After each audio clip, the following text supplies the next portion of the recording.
Good morning मेरे भविष्य के वीएलडीए डॉक्टर साथियों। उम्मीद है आप सभी ठीक हो और आपकी जो प्रिपरेशन है वीएलडीए के लिए वो भी अच्छी चल रही होगी। और बच्चों, आज हम डिस्कस करेंगे हमारे जो हार्ट का जो हम पोर्शन डिस्कस कर रहे थे उसी का सेकंड पार्ट।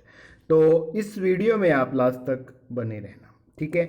अब क्या है कि आज जो हम टॉपिक डिस्कस कर रहे हैं वो दिल में छेद, ठीक है, यानी हार्ट में जो होल का जिक्र सुना होगा, बच्चे के दिल में होल है वो, उसको हम क्या कहते हैं, फोसा ओवेलिस भी बोलते हैं और ब्लू बेबी सिंड्रोम भी कहते हैं, ठीक है। जब बच्चा माँ के पेट में होता है ना, ठीक है, तो उस टाइम जो ये जगह दिख रही है आपको, जिसको हम सेप्टम बोलते हैं, सेप्टम थोड़ा सा टूटा हुआ होता है, ठीक है, और जन्म के समय ये ठीक हो जाता है। अगर ये ठीक नहीं होता ना सेप्टम, उस टाइम क्या है, बीमारी हो जाती है, जिसको बोलते हैं ब्लू बेबी सिंड्रोम या फोसा ओवेलिस बोलते हैं, ठीक है बच्चों। तो ये बात समझ आ गई। भी दिल में छेद होता है वो किस कारण होता है कि जब बच्चे का जन्म होता है ना, ये वाली जो लाइन दिख रही है यहाँ आपको, ठीक है, जिसको आप सेप्टम बोलते हो, ठीक है, ये थोड़ी सी टूटी हुई होती है, ब्रेक डाउन होती है जब बच्चा माँ के पेट में होता है, राइट ओरिकल और लेफ्ट ओरिकल के बीच में से, ठीक है। और जब बच्चे का जन्म होता है ना, तब ये धीरे धीरे भर जाती है, ठीक है। तो इसी के कारण जब ये नहीं भरती ना, उस टाइम इसको कहते हैं ब्लू बेबी सिंड्रोम या फोसा ओवेलिस, ठीक है। उसके बाद नेक्स्ट जो बात कर रहे हैं बच्चों, कंडक्शन ऑफ हार्ट, यानी हार्ट में जो परिवहन का काम होता है वो कैसे होता है। तो ये हमारी लेफ्ट ओरिकल है, ये राइट ओरिकल है, यहाँ पे दिख रही होगी बच्चों, ठीक है, और ये राइट वेंट्रिकल है और ये लेफ्ट वेंट्रिकल है।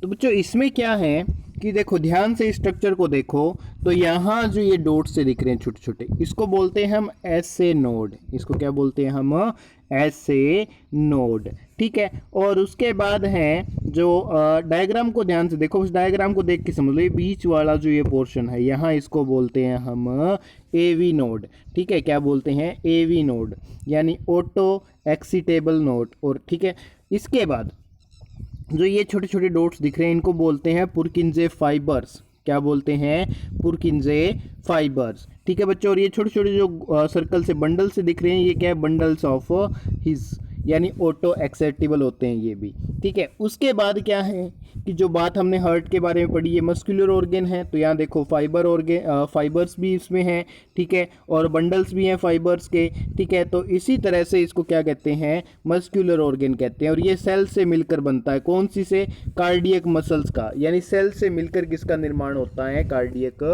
मसल्स का निर्माण होता है बच्चों। उसके बाद नेक्स्ट है ब्रेन का न्यूरॉन हार्ट की मसल्स को कंट्रोल नहीं करता, ठीक है। हमारे हार्ट के अंदर खुद कुछ ऐसी सेल्स पाई जाती हैं जो हमारे हार्ट को कॉन्ट्रैक्ट और रिलैक्स करती हैं, ठीक है। और इन्हीं सेल्स को ऑटो एक्सीटेबल सेल्स कहते हैं, यानी स्वत उत्तेजित कोशिका कहते हैं। और या ऐसी सेल्स जिनके पास सोडियम पाया जाए और यह सोडियम की सहायता से अपने आप को कॉन्ट्रैक्ट कर जाती हैं। इसका मतलब क्या है कि ब्लड पंप होता है, ब्लड जो हार्ट है, हार्ट ब्लड को क्या करता है, पंप करता है।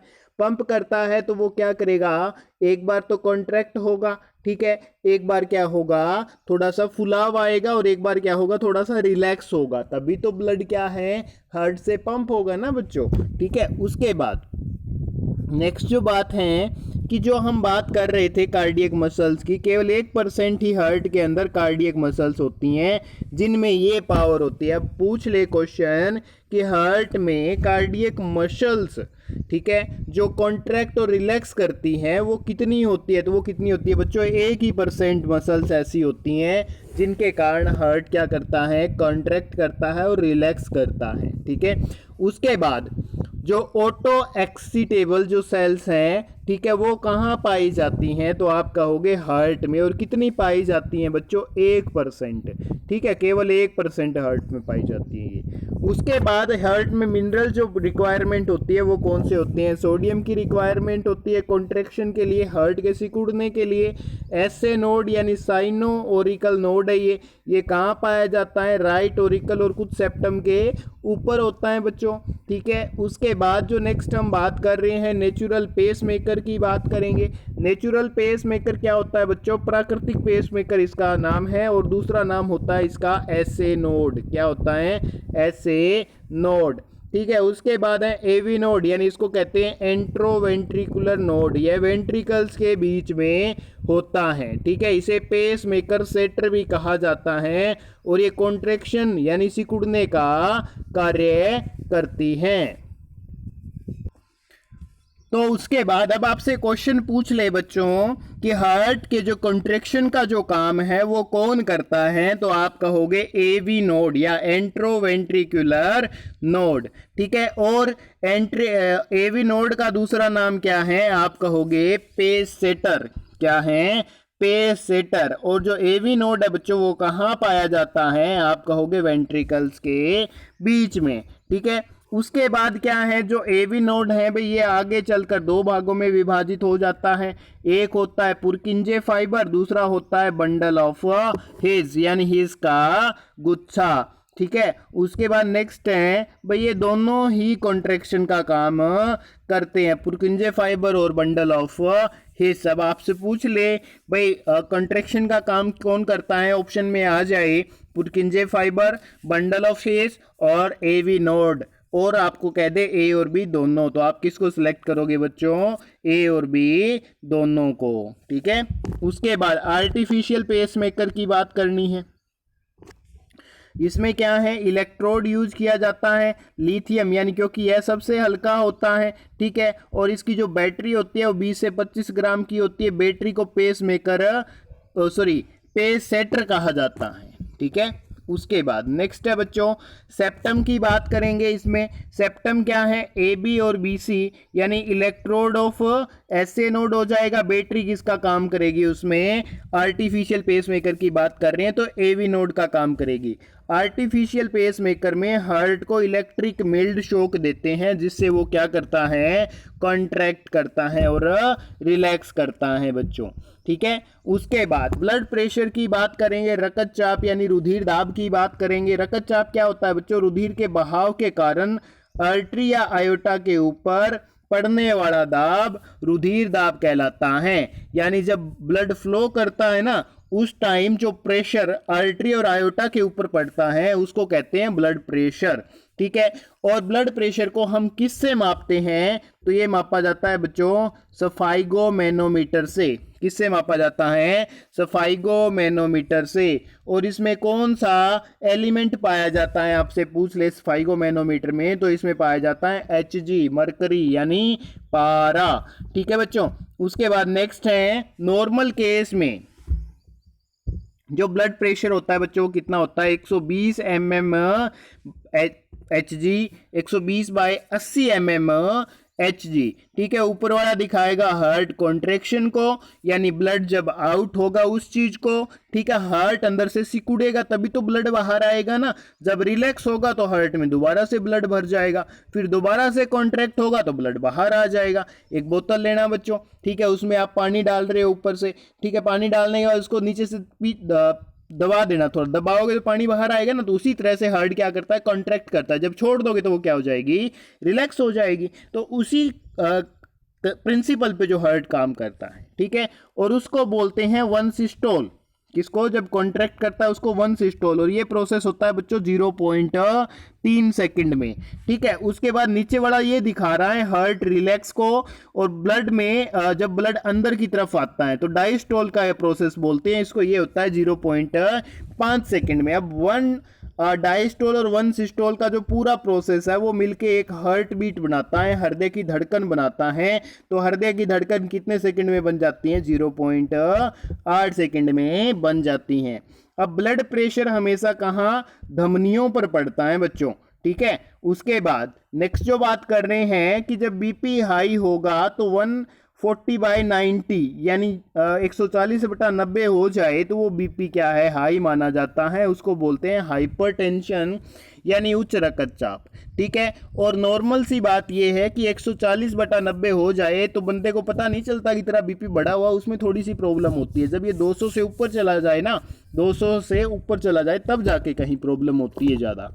ठीक है, उसके बाद और ब्लड प्रेशर हमेशा कहाँ पड़ता है बच्चों, धमनियों में पड़ता है, ठीक है। और जब 90/60 होगा तो उस टाइम बीपी लो हो जाएगा, इसको बोलेंगे हाइपरटेंशन यानी निम्न रक्तचाप, ठीक है। उसको बोलेंगे हाइपरटेंशन, इसको बोलेंगे हाइपोटेंशन, ठीक है। हाइपरटेंशन और हाइपोटेंशन ध्यान रखना बच्चों। उसके बाद नेक्स्ट है बीपी को रेगुलेट करने वाले हार्मोन कौन कौन से हैं, आपसे पूछ ले तो आप कहोगे एड्रेनल या एपिनेफ्रिन और थायरोक्सिन, ठीक है। इन दोनों में ये तो एक ही नाम है और ये नेक्स्ट थायरोक्सिन अलग है। और ब्रेन का पार्ट कौन सा होता है जो बीपी को रेगुलेट करता है बच्चों, तो वो होता है मेंडुला ओब्लोगाटा, ठीक है। उसके बाद हार्ट साउंड और हार्ट बीट, तो मानव के हृदय से जो रिथम यानी कॉन्टिन्यूस में एक जैसी आवाज आने को हम क्या कहते हैं, हार्ट बीट कहते हैं। जब लेफ्ट साइड में आप किसी के सिर रखते हैं तो वहां थोड़ी थोड़ी सी आवाज आती है, टिक टिक टिक टिक आती है ना, ठीक है, तो उसको कहते हैं बच्चों हार्ट बीट। उसके बाद है हार्ट साउंड, हमारे हार्ट को कॉन्ट्रैक्शन और रिलैक्सेशन के दौरान वाल्व से आवाज बनती है, उसे हार्ट की साउंड कहते हैं। अब हमने एक बात सीखी थी बच्चों कि जो हमारा हार्ट है, ठीक है, हार्ट में क्या है कि 4 जो हमारे चेंबर्स हैं और इनमें क्या लगे होते हैं, वाल्व। और जब ये वाल्व ओपन होते हैं ना, इनमें से क्या आती है बच्चों, आवाज आती है, उसको कहते हैं हार्ट साउंड, ठीक है। और ये साउंड बनती है ना तो इसे ग्राफ द्वारा रिप्रेजेंट करते हैं और वो हार्ट बीट कहलाता है, ठीक है। और हार्ट है, हार्ट में 2 प्रोसेस होते हैं ना, कॉन्ट्रैक्शन का और रिलैक्सेशन का। कॉन्ट्रैक्शन का प्रोसेस होता है उसमें ब्लड बाहर आता है, उसको सिस्टोल कहते हैं, ठीक है। और जब उस टाइम जो वाल्व ओपन होते हैं वहां आवाज आती है बच्चों लुब लुब या लुप लुप की, ठीक है। और जब हार्ट रिलैक्स करता है यानी ब्लड अंदर आता है उसको डायस्टोल कहते हैं और उस टाइम आवाज आती है डब डब या डुप डुप। ये होती है नॉर्मल केस में, जब बंदा बिल्कुल क्या हो बच्चों, स्वस्थ हो। और जब बंदा क्या हो, एबनॉर्मल हो यानी बीपी कम ज्यादा हो या स्वस्थ ना हो तो उस टाइम आवाज एक ही आती है मर मर मर मर कि यार गया काम से तू तो अब, ठीक है। तो इस तरह की आवाज आती है। और हार्ट बीट यहाँ देखो, ये ट्राइकस्पिड और ये बाइकस्पिड वाल्व है, ये सेमिलुनार वाल्व है। जब ये ओपन होते हैं, एबनॉर्मल केस होता है तो वहां आवाज आती है मर मर की, ठीक है। और हार्ट बीट कितने टाइम में पूरी होती है बच्चों, एक हार्ट बीट 0.8 सेकंड में। और एक अडल्ट में हार्ट कितनी बार, 72 बार 1 मिनट में धड़कता है। 72 सिस्टोल होते हैं और 72 ही क्या होते हैं, डायस्टोल, ठीक है।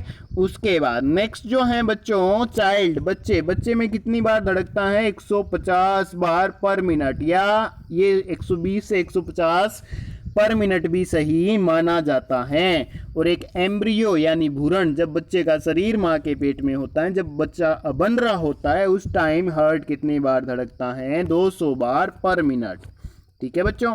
उसके बाद एक जिम है, एक जिम वाला या रनिंग करने वाला बंदा है, उसका हार्ट धड़कता है 90 to 98 पर मिनट। और एक एथलीट होता है, एक धावक होता है, उसका हार्ट धड़कता है 60 से 62 पर मिनट। और कुछ बुक्स में लिखा गया है 60 से 68 पर मिनट, ठीक है। और जब हार्ट बीट कम हो तो उसको कहते हैं बच्चों ब्रेडिकार्डिया, और हार्ट बीट ज्यादा होती है तो उसको कहते हैं ट्रैकीकार्डिया। और जब हार्ट बीट ज्यादा हो तो वहां स्टोर्ड एनर्जी क्या होती है, कम, यानी ग्लूकोज क्या होती है, कम, और एटीपी की क्या होती है, कमी।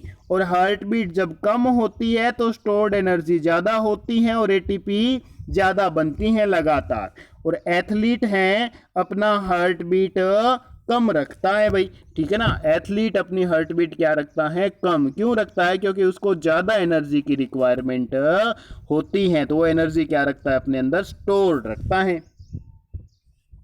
और लेफ्ट वेंट्रिकल से लेकर हार्ट अटैक और कार्डियक अरेस्ट की बात करेंगे तो हार्ट अटैक और कार्डियक अरेस्ट ये 2 तरह की बीमारी है, ये अलग अलग है। कब कब होती है, किस कारण होती है, वो सारी जानेंगे। ब्लड सर्कुलेशन में प्रॉब्लम की वजह से हार्ट अटैक आता है। जब ब्लड के क्लॉट बन जाते हैं, वीन्स रुक जाती हैं, ऑक्सीजन की सप्लाई बंद हो जाती है, उस टाइम आता है बच्चों हार्ट अटैक। कार्डियक अरेस्ट क्या होता है? ये होता है हार्ट बीटिंग में प्रॉब्लम की वजह से होता है। जब ब्लड का बाहर आना और अंदर आना, ठीक है, उसमें उसका जो रेट है वो कम ज़्यादा हो जाए, उस टाइम क्या दिक्कत आती है? कार्डियक अरेस्ट की। ठीक है, और ये बात हमने सीखी कि जब एक डायस्टोल रेक सिस्टोल यानी 1 हार्ट बीट का प्रोसेस होगा तो 70 ml ब्लड अंदर बाहर होगा। यानी एक हार्ट बीट के दौरान कितना ब्लड बाहर होता है? 70, और 1 मिनट में कितना? 72 टाइम। ठीक है, 72 बार हमारा जो हार्ट है वो धड़कता है। तो एक बार में 1 मिनट में कितना ब्लड? 5 लीटर ब्लड हमारे हार्ट से निकल भी जाता है, अंदर भी आता है, दोनों प्रोसीजर में, डायस्टोल और सिस्टोल में। ठीक है, और 5 लीटर है, इसको स्ट्रोक वॉल्यूम कहते हैं बच्चों, 5 लीटर प्रति मिनट। ठीक है, और इसीलिए कहते हैं कि जो हार्ट है वो एक पंपिंग ऑर्गन है और सबसे बिजी ऑर्गन है बच्चों। ठीक है, उसके बाद कोरोनरी आर्टरीज की बात करेंगे तो कोरोनरी आर्टरीज यानी कोरोनरी धमनियां क्या होती हैं? ये धमनियां हमारे हार्ट को ब्लड और O2 की सप्लाई करती हैं, और कहां से? लेफ्ट वेंट्रिकल से। ठीक है, और हार्ट अटैक और कार्डियक अरेस्ट की हमने बात कर ही ली थोड़ी थोड़ी। ठीक है, और उसके बाद कोरोनरी जो धमनियां हैं इनके बारे में इतनी बातें तो कर ली भाई, एक बार फिर से आप रिवाइज कर लो। कोरोनरी धमनियां क्या करती हैं? हमारे हार्ट को ब्लड और ऑक्सीजन की सप्लाई करती हैं लेफ्ट वेंट्रिकल से लेकर।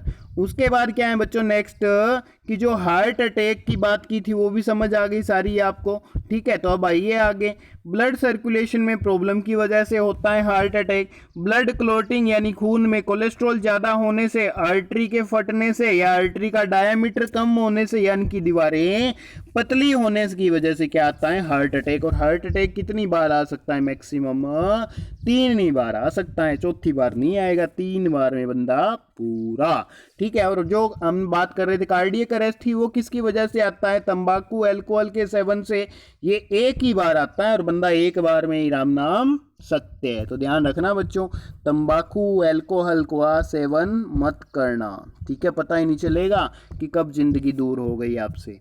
गैप कितना होता है अभी दो हार्ट बीट के बीच में बच्चों? तो गैप होता है 0.2 सेकंड का। ठीक है, यानी 60 को आप 72 से डिवाइड करके भी देख सकते हो। और बीपी को रेगुलेट करने में कौन से मिनरल्स हैं सहायक हैं, हेल्पफुल हैं? तो आप कहोगे सोडियम, क्लोरीन और कैल्शियम। सोडियम, क्लोरीन और कैल्शियम। ठीक है बच्चों, और जो बाईपास सर्जरी ऑफ हार्ट होती हैं इसमें हार्ट का कोई लेना देना नहीं होता। ठीक है, इसमें आर्टरीज की सफाई या आर्टरीज को कट करके उसकी जगह पर आर्टिफिशियल वायर या पाइप डाल देते हैं, तो इसको कहते हैं बाईपास सर्जरी ऑफ हार्ट। और एक एंजियोप्लास्टी होती है बच्चों, वो क्या होती है कि जहां पर ब्लड क्लॉट बना है या ब्लड सर्कुलेशन में दिक्कत हो रही है तो उसके अंदर हाथ पैरों से एक पाइप डालते हैं, उसके किनारे पर एक बैलून डालते हैं और गुब्बारे में पानी यानी बैलून में पानी डाला जाता है। फिर गुब्बारा फूलता है तो जहां क्लॉट होता है वो वहां क्लॉट ऊपर नीचे खिसक जाता है, जिससे जो खून रुका था वो खून अंदर आ जाता है तथा फिर उस गुब्बारे तथा पाइप को वापस बाहर निकाल लिया जाता है। इसे कहते हैं एंजियोप्लास्टी। अब एंजियोप्लास्टी क्या होती है बच्चों, एक बार फिर से समझो कि जब हमारी वीन में कहीं भी ब्लड क्लॉट हो गया, थक्का बन गया, तो डॉक्टर क्या करेगा, एक छोटी सी पाइप डालेगा हाथ या पैर की नसों से। ठीक है, वहां उसके साथ आगे की तरफ एक बैलून बांध देगा, इस तरह से एक पाइप है और उसके आगे एक बैलून लगा देगा, और इस पाइप की हेल्प से जब इस बैलून में पानी भरेगा तो यहाँ जो वीन है वो थोड़ी सी मोटी हो जाएगी, तो जहाँ ब्लड का थक्का है वो कहाँ, उससे आगे की तरफ चला जाएगा और वीन खुल जाएगी तो ब्लड का जो सर्कुलेशन है वो प्रॉपर हो जाएगा। ठीक है, और इससे बंदा क्या हो जाएगा, सेट हो जाएगा। तो इस प्रोसेस को क्या कहते हैं, एंजियोप्लास्टी। ठीक है बच्चों, उसके बाद क्या है नेक्स्ट जो हम बात कर रहे हैं वो ये है कि दो व्यक्तियों के हार्ट फेलियर को निकालने का जो इंस्ट्रूमेंट है उसको कहते हैं जार्विस।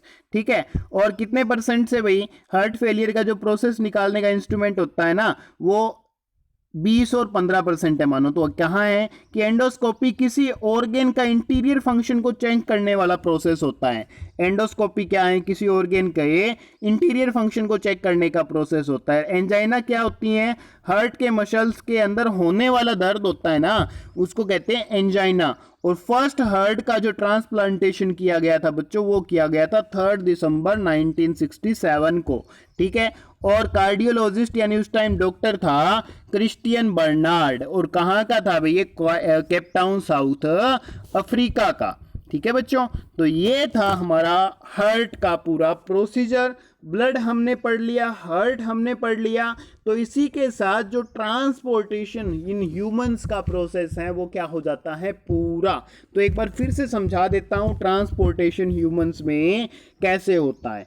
कि बच्चों जब हम सांस लेते हैं तो हमारे सांस लेने पर विंड पाइप के थ्रू ऑक्सीजन आती है लंग्स के पास, ठीक है। उसको हमारे ऑर्गेन्स होते हैं, जो वीन्स होती है, वीन्स हमारे ऑर्गेन से CO2 लेके आती हैं। CO2 क्या जाती है, लेफ्ट ऑरिकल में जाती है पहले, ठीक है। फिर वहां से लेफ्ट वेंट्रिकल में जाती हैं बच्चों, ठीक है। एक बार फिर से सारा प्रोसेस समझ लो ताकि दिक्कत ना आए। इस चैप्टर को करने का जो पूरा का पूरा फायदा आप लोगों को हो जाए, ठीक है, ताकि दिक्कत ना आए भाई, अच्छे से रिवीजन हो जाए। यहां देखो एक बार फिर से रिपीट कर देता हूं, जैसे ये राइट ऑरिकल है भाई, ठीक है। ब्लड वीन से आता है तो यहां आता है भाई, यहां जो ब्लड आता है ना उसमें कार्बन डाइऑक्साइड होती है और विंड पाइप के थ्रू ऑक्सीजन कहां आती है, ठीक है, लंग्स के पास। तो यहां से ब्लड होके कहां जाएगा, लंग्स के पास। यहां जब ये फुल होगा तो ये ट्राइकस्पिड वाल्व खुलेंगे, ट्राइकस्पिड वाल्व खुलने के बाद ब्लड आएगा राइट वेंट्रिकल में। राइट वेंट्रिकल में बच्चों क्या होगा, सेमिलुनार वाल्व है, वो सेमिलुनार वाल्व के खुलने के बाद जो पल्मोनरी आर्टरी हैं उसके थ्रू ब्लड आएगा कहां तक, लंग्स तक। फिर लंग्स से, ठीक है, ऑक्सीजन वाला ब्लड आगे चला जाएगा और कार्बन डाइऑक्साइड हमारी विंड पाइप के थ्रू, नाक के थ्रू बाहर आएगी और ये जाएगा पल्मोनरी वीन के थ्रू लेफ्ट ओरिकल में। और लेफ्ट ओरिकल जैसे ही फुल होगा तो बाइकस्पिड वाल्व खुल जाएंगे और ब्लड लेफ्ट वेंट्रिकल में आ जाएगा और यहां से जो ब्लड है आयोटा के थ्रू, आयोटा जो आर्टरी है उसके थ्रू हमारी बॉडी, आयोटा आर्टरी से छोटी छोटी वीन्स के पास ब्लड जाएगा, उससे हमारे ऑर्गेन्स तक जाएगा, ऑर्गेन्स से ब्लड जाएगा ऑर्गेन्स की सेल्स तक। वहां माइटोकॉन्ड्रिया में ग्लूकोज का ब्रेकडाउन होगा और ATP मिलेगी, एनर्जी मिलेगी और उस एनर्जी से ही हमारी बॉडी के जो ऑर्गेन्स हैं, अंग हैं, वो काम करना क्या कर देंगे बच्चों, स्टार्ट कर देंगे। बस ये काम था। ग्लूकोज बनाने के लिए इतना प्रोसेस होता है, ATP बनाने के लिए, सॉरी, एनर्जी बनाने के लिए, ठीक है। और हमारी बॉडी में एक जो ग्लूकोज का मॉलिक्यूल टूटता है ना उस टाइम कितनी ATP मिलती है, 38 ATP एनर्जी मिलती है बच्चों, ध्यान रख लेना भाई। ये इंपॉर्टेंट बात थी, ये सारा प्रोसेस था जो आपको मैंने समझाना था। और बच्चों अब क्लास अच्छी लगी है ना यार, एक लाइक जरूर कर देना, ठीक है। और अगर आप लोग चैनल पे पहली बार आए हो तो चैनल को सब्सक्राइब करना मत भूलना। उसके साथ साथ ये घंटी का बटन दिखाई दे रहा है, इसको भी बजा डालना यार। और यहाँ से ऑल नोटिफिकेशन सेलेक्ट कर लेना ताकि आपको हमारी हर एक नई वीडियो का नोटिफिकेशन मिल सके। उसके बाद अगर आपको हमारी PDF फाइल्स चाहिए तो आप टेलीग्राम ग्रुप ज्वाइन कर लेना भाई, ठीक है। टेलीग्राम ग्रुप पे आपको हमारी PDF फाइल्स मिल जाएगी। तो बच्चों इसी के साथ इस सेशन को एंड करते हैं। अब मिलेंगे हम हमारी नेक्स्ट क्लास में, तब तक के लिए जय हिंद, जय भारत।